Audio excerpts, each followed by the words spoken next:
Hello friends, welcome to my channel. இன்னைக்கு நம்ம சேனல்ல என்ன பார்க்க போறோம்னா ரொம்பவும் காரசாரமான சிந்தாமணி சிக்கன் அது எப்படி செய்யறதுன்னு நம்ம இந்த வீடியோல பார்க்கலாம். வீடியோவை ஸ்கிப் பண்ணாம பாருங்க.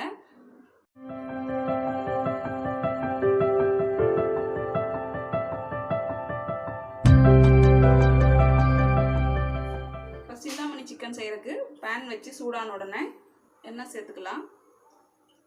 எண்ணெய் சூடான உடனே கடுகு உளுத்தம் பருப்பு கொஞ்சம் சேர்த்துக்கலாம். கடுகு வெடிச்சோன்னா கொஞ்சமாக கருவேப்பிலை, இது கூட ஒரு பட்டை, கொஞ்சமாக பிரியாணி இலை, ஒரு கிராம்பு சேர்த்துட்டு நல்லா கலக்கி விட்டுலாம். நான் ஒரு பெரிய வெங்காயத்தை எடுத்து இந்த மாதிரி நீல வாக்கில் கட் பண்ணி வச்சுருக்கேன், அதையும் சேர்த்துக்கலாம்.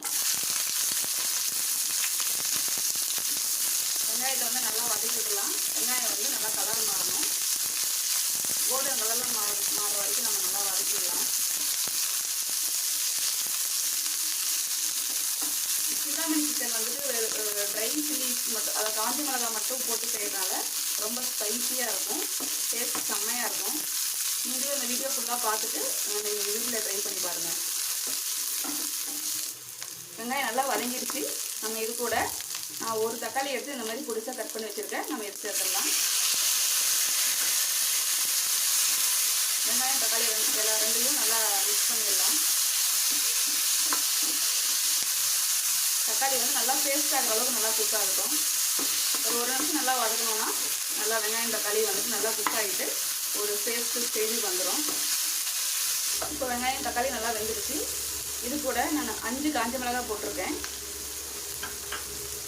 இப்போ காஞ்ச மிளகாய் வந்து நிறையா சேர்க்கும்போது சிக்கன் கிரேவி வந்து ரொம்ப ஸ்பைஸியாக இருக்கும். இது நல்லா வதங்கிடுச்சு. இது கூட ஒரு ஸ்பூன் இஞ்சி பூண்டு பேஸ்ட் ஆட் பண்ணிக்கலாம். இஞ்சி பூண்டோட பச்சை வாசனை போகிற வரைக்கும் நல்லா மிக்ஸ் பண்ணிடலாம். அடுத்து இது கூட நம்ம சிக்கன் தேவையான அளவு சிக்கனை சேர்த்துக்கலாம்.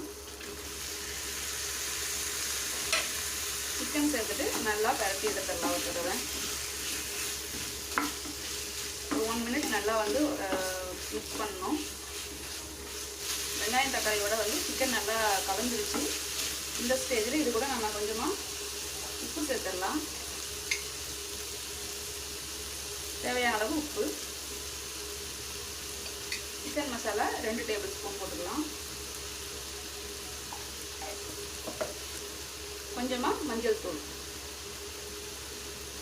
இது எல்லாத்தையும் சேர்த்து நல்லா கலந்து விட்டுடலாம்.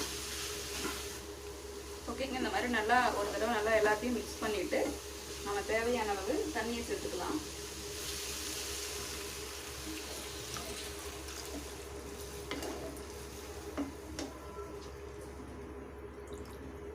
ஓகே, இது ஒரு 5 to 7 மினிட்ஸ் நல்லா வேகட்டும். ஒரு மூடியை போட்டு நல்லா மூடி வச்சிடலாம். ஓகேங்க, இப்போ 5 மினிட்ஸ் ஆகிடுச்சு. நம்ம மூடியை திறந்து பார்த்துடலாம். வாவ், ஸ்மெல் சூப்பராக வருது. இப்போ நம்ம ஃபைனலாக மல்லி இலையை தூவி நம்ம அடுப்பை ஆஃப் பண்ணிடலாம். இதை நல்லா ஒரு தடவை மிக்ஸ் பண்ணிவிட்டு அடுப்பை ஆஃப் பண்ணிட வேண்டியதுதான். பாருங்கள், சிக்கன் வந்து நல்லா வெந்திருக்கு.